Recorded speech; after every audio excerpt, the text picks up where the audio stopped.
Now at 5:30, new information has been released about what caused a small plane to crash at RDU yesterday morning as we take a live look at the airport.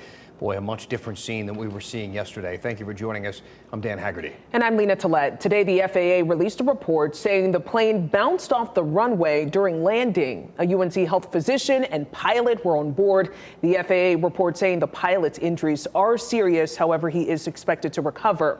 A spokesperson for UNC Health said that Dr. Paul Chelminsky was the doctor on the flight, and he's now in good condition. The two worked for UNC Air, a group that flies doctors across North Carolina. WRL's Monica Casey spoke with the executive director of the program. He says nothing like this has happened before when it comes to this program.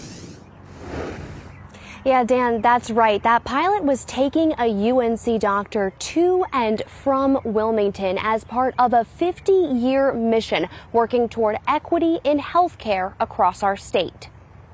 Bringing medical expertise from Chapel Hill and other academic centers to all North Carolinians. That's one of the goals of the NC Area Health Education Centers, or AHEC. And the idea is if you can recruit a healthcare provider from a community, if you can train them in that community, you're much more likely to retain them in that community. Executive Director Hugh Tilson tells me in 56 years of operating, UNC Air has not had any major incidents in the air or on the ground before this crash. We fly just about once or twice a day, and we fly all over the state. The pilot of this plane, Art Johnson, has been with UNC since 2013. Here he is in a 2018 UNC video about AHEC. Tilson tells me Johnson previously worked for the Department of Transportation. He's a 30-year state employee. I think he's flown over 16,000 hours. I think he's got the highest rating that's available. I think he may be an instructor. Tilson says after yesterday's incident, UNC is conducting its own investigation as well. We always want to look at, are we doing the things that we know that we need to do in terms of maintaining the flight, training the pilots? And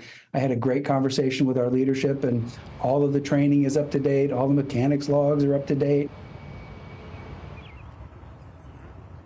Now, with Johnson recovering and the damage to that plane, UNC Air is now down to 2 pilots and 2 planes. They have issued a ground stop until next week as they go through all of their protocols, double checking everything as part of the investigation into how this happened.